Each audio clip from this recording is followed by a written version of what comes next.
Yesterday, Lebanese journalist Amal Khalil was assassinated by Israel in a targeted double tap strike. Very striking, uh, events there in southern Lebanon. She is the ninth journalist to be killed by Israel in Lebanon this year, of a total, as we know, since October 2023, nearly 300 journalists have been killed in Palestine and Lebanon by Israeli forces. This is just another violation of this 10-day ceasefire that Israel agreed to with Lebanon that was sort of declared by Donald Trump on social media. But nevertheless, the region hangs in the balance as both the ceasefire in Lebanon and Israel is quite tenuous and subject to constant violations by Israel. And meanwhile, Iran and the United States similarly have a tenuous ceasefire, which, once again, the U.S. it continues to violate. Talks are uncertain. It did seem that they were going to go forward. Last minute, J.D. Vance suspended his trip to Pakistan. So lots to talk about there.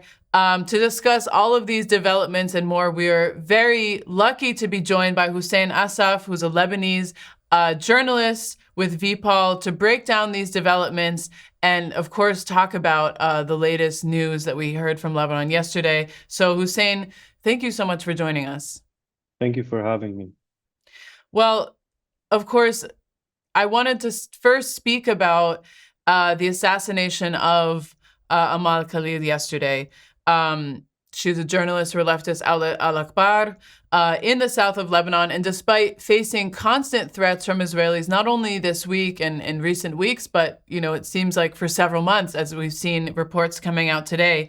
And despite these threats, she refused to stop, as many Lebanese journalists continue to remain defiant in the face of Israel's attacks. But yesterday, when she was being targeted, even the Lebanese president attempted to intervene, yet Israeli forces still carried out this targeted assassination of her and severely injured her colleague. So, Hussein, can you talk a little bit about this assassination? The significance that she was following the developments on the ground in the south as Israel carries out this de facto occupation and, campaign in the south. And what does it say about Israel's continued targeting of journalists and media workers in Lebanon and Palestine? First of all, you used the correct term. Amal Khalil was not merely killed, she was assassinated. And this is very important to this story and in the context of the Israeli crimes in Lebanon. First of all, I'm gonna recap the story of her assassination very quickly. Please. When Amal Khalil and Zainab Faraj, two well-known journalists in the South on media outlets, were heading to make a news coverage on the borders of Vintage Bay, not even in Vintage Bay. They were escorted by a car of the Mukhtar of Vintage Bay. During the ride there, the Israelis first bombed the car in front of them, which had the Mukhtar and another person, and they were directly martyred. When that happened, their car was also shrapnel hit their car and they were wounded. So Amal and Zainab took refuge in a very nearby home. Meanwhile, the Israelis, the Lebanese army and the medical teams from the Red Crescent and others tried to communicate through what is known as the mechanism committee that oversees the ceasefire and the so-called ceasefire in Lebanon, to try and open way for the Lebanese army and medics to reach the site of the martyrs and Zainab and Amal. During their communication, first of all, the US ambassador in Lebanon delayed any decision on that, which attributed more to their late arrival to the scene. And the Israeli occupation forces denied approval initially.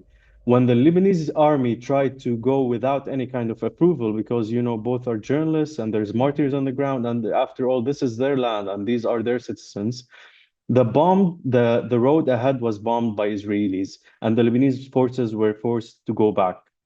Meanwhile, the home which Amal and Zainab were sheltering in was also when the medics and the Lebanese army, after hours, reached the home now that was bombed by the Israeli occupation forces, they found that the home now is in rubble. They were barely able to find Zainab, who is critically wounded and now in the hospital, was stabilized after hours. Amal remained under the rubble for hours and hours. Maybe she would have survived if they were reached on time, but the Israelis did not allow it. The so-called mechanism committee delayed any decision or pressure on Israel to allow it. And meanwhile, all the attempts of the Lebanese president or the prime minister can be seen not as part of the attempts, because what led us here is part of their indirect green lighting of the Israeli war in Lebanon, either by the most recent document that has been approved by the Lebanese ambassador to the United States and the Israeli ambassador to the United States, which does not speak about Lebanon's right and self-defense, only says it about Israel, which is already the aggressor in this war. And they have so far failed to leverage any kind of power the Lebanese could have, either through the power of its resistance, because during the most recent war, the Israeli occupation army was not able to advance inside Lebanon. And all the advancement it did before that, it happened during the so-called ceasefire, which lasted 15 months, where Israelis violated it over 15,000 times. The Lebanese president and prime minister did not take this into account. So, in other words, they enabled the Israeli crimes, they enabled the United States not to pressure Israel. And now we have two martyred people and a martyred journalist, and more will be on the way if we continue down this trajectory. Well, extremely concerning, and of note for all who work in media and press, not only in the region, but across the world, because as we know in the CPJ reports that have come out in the past years, since October 2023, Israel has consistently been responsible for the greatest number of journalist killings across the world. And so that impacts press freedom for all. But Hussein, today, I think at any moment now, the U.S. is facilitating talks, as you said, which are quite flawed, but talks between Israel and Lebanon. It seems that Lebanon wants to extend this ceasefire, which, as we know, isn't really a ceasefire given what has taken place. That being said, with the assassination of Amal Khalil and the targeting of these journalists, Israel's declaration of the yellow line in the south, what is your take on what could happen with these talks? What is the possibility of what they could achieve in these talks today? Absolutely nothing. Absolutely nothing. Just an hour ago, the Israelis killed three people by bombing their car in southern Lebanon, which, of course, the president and the prime minister will not bring up either on social media through, because they're communicating today with their people through social media posts, and either through the ambassador, which is expected to meet with the Israeli occupation ambassador to the United States. On the level of what results could this bring? Nothing, because as you said, the ceasefire, which is basically this is a war containment. It's not a ceasefire. Since the genocide in Gaza, both Israel and the United States have redefined what ceasefire means. It's more of a period of pause for the other party, for the resistance parties, that does not apply to them. So in other words, they just containing the war to their benefit. They are regrouping, replenishing their stockpiles, settling down any kind of political backlash they have that have resulted from their crimes. And meanwhile, what they assume would happen is that the exhaustion and because the disproportionate, the damage is disproportionate when you come to the Israeli bombing of southern Lebanon or the resistance operations. They would bet that the resistance support base, the Lebanese in general, would eventually submit and call on the resistance to surrender, and eventually making the Lebanon become another Israeli settlement, because everyone knows that Israel, aiming towards Greater Israel, is an expansionist entity. It aims on colonization. It aims on expanding its occupation. That's one. Two, what the Lebanese government today is doing, headed by the prime minister and the president, is a violation of the constitution. because the Lebanese constitution views Israel as an enemy, and there should be no direct contact with Israel.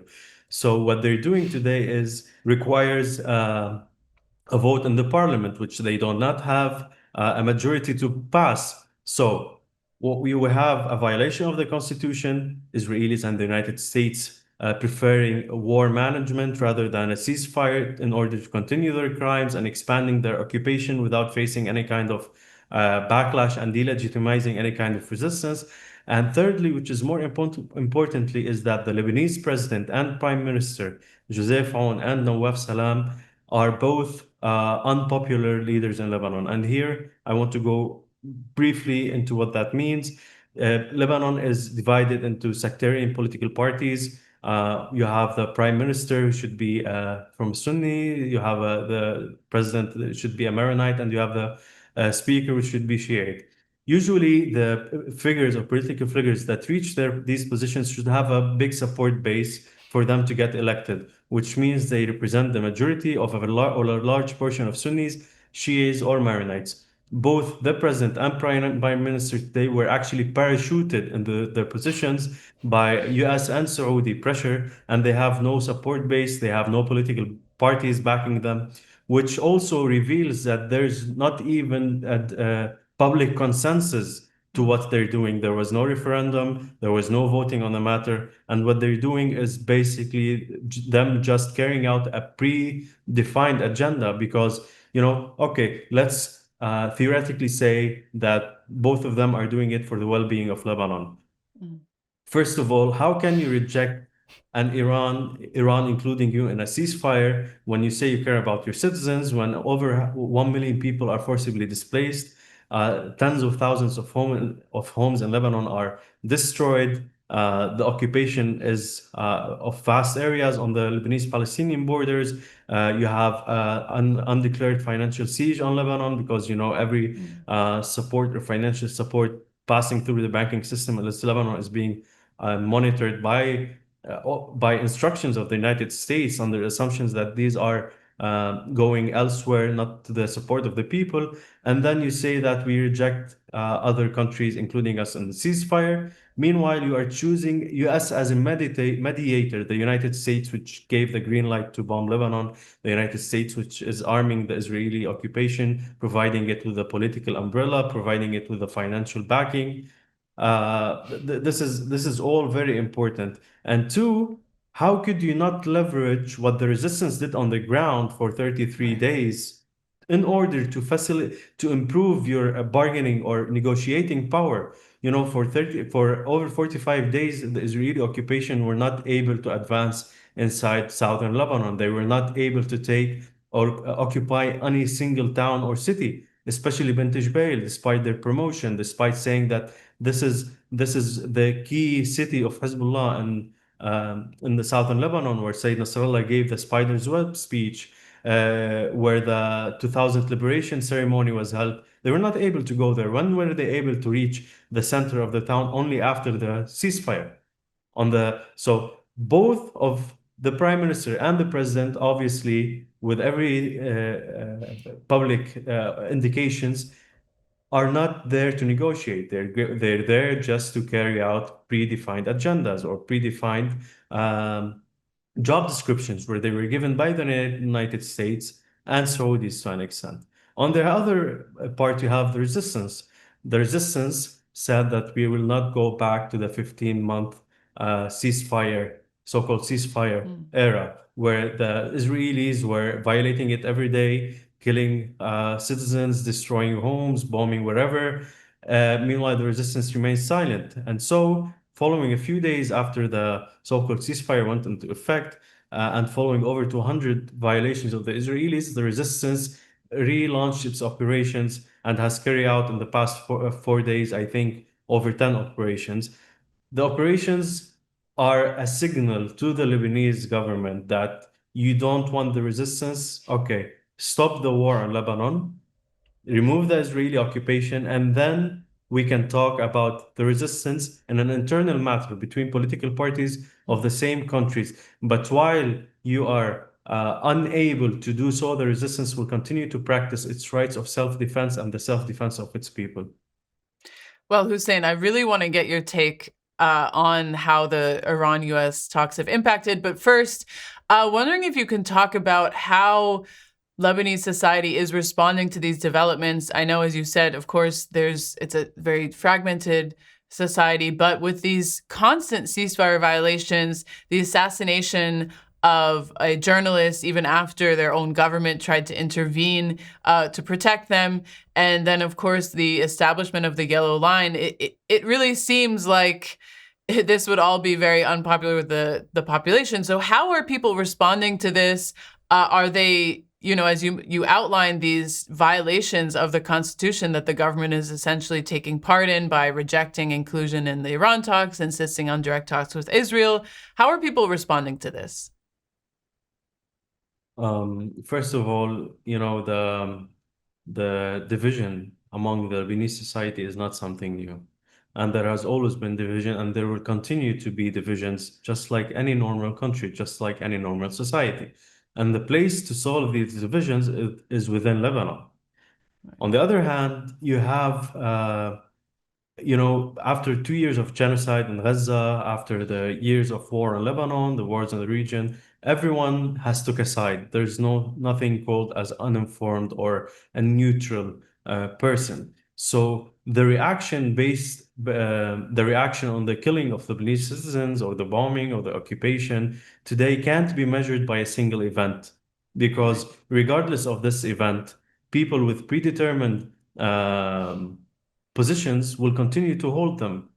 That said, Amal Khalil was a very popular journalist among many of the Lebanese people, both those who support the resistance and those who do not support the resistance. Because Amal Khalil, like many other journalists that have been assassinated by the Israelis in the past few months, are actually not only ground reporters, they can be seen as activists. They've been there for years, they've been helping communities there for years, whether by spreading their stories, whether by being on the ground, helping them, helping the forcibly displaced, coordinating with parties to make sure that everyone there is getting the support they needed. So the impact of the assassination of Amal Khalil, I think, went in opposite of what is expected by many in the Lebanese government, and especially President Aoun and the Prime Minister Nawaf Salam, because it was viewed not only as an assassination of a reporter who is pro-resistance, but it was also viewed as a reporter who is contributing to human aspects of the suffering of the people. And many people viewed it from that lens, whether it's in southern Lebanon, whether it's in Beirut, whether in northern Lebanon. And I think this will continue to be the case because the suffering of the Lebanese people, whether in the south, whether in Beirut or the Bekaa region, is real, is genuine, and you can see that there's nothing fabricated about it. The crimes are real. So all it needs is some kind of humanity for people to understand what's going on, regardless of your political position and ideology. Well, finally, Hussein, wanted to get your take. As you said, the Lebanese government kind of resisted inclusion in the U.S.-Iran talks, but ultimately it was Donald Trump who, likely under Iranian pressure, declared a ceasefire between Lebanon and Israel.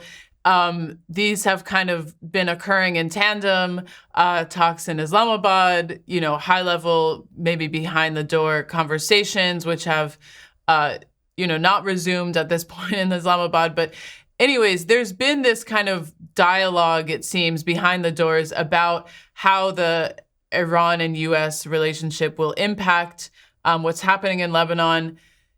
Can you talk about how the latest developments you think will impact what's happening on the ground in Lebanon? And what do you foresee in this week, given that there will be talks in D.C., I think it is today, and that these kind of Islamabad talks hang in the balance? As I told you earlier, I don't think not only no outcome will result in what's happening, it's a charade. It's irrelevant as well, because the war in Lebanon, as from a military perspective, or the outcome has been defined. The Israelis failed their objectives. They even themselves, I mean, from the military aspect themselves, they have said they have changed the objectives multiple times during the war, from first eliminating the resistance, then moving toward disarming the resistance, then moving toward, okay, let's at least secure the so-called yellow line. But then later on, they just said, okay, we don't want threat northern occupied Palestine. So when it comes to the military aspect of things, the no talks in the White House between the Lebanese and the Israelis will reach anything, because this is on the sideline of the grander things that's taking place today. When it comes to Iran and the United States, there are no indications of any serious move by the United States toward reaching any kind of meaningful, permanent end of the war. The Iranians made it clear there will be no mere ceasefire. The only reason they approved of the ceasefire was because Pakistan asked for the ceasefire to be just a temporary phase before reaching a permanent agreement. Meanwhile, the United States has launched a blockade on Iran.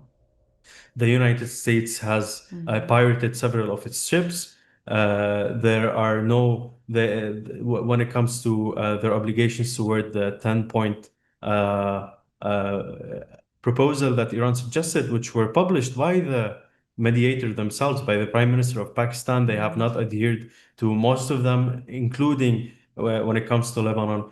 In my opinion, I think that the United States is just buying time. They haven't finished this war because, the United States, as one of the leading, one of the most powerful empires in human history, cannot afford to end a war without reaching a decisive victory. And here, reaching a decisive victory is the objectives they set themselves, whether it's regarding the uranium and the Iran's nuclear program. Here, Iran nuclear program.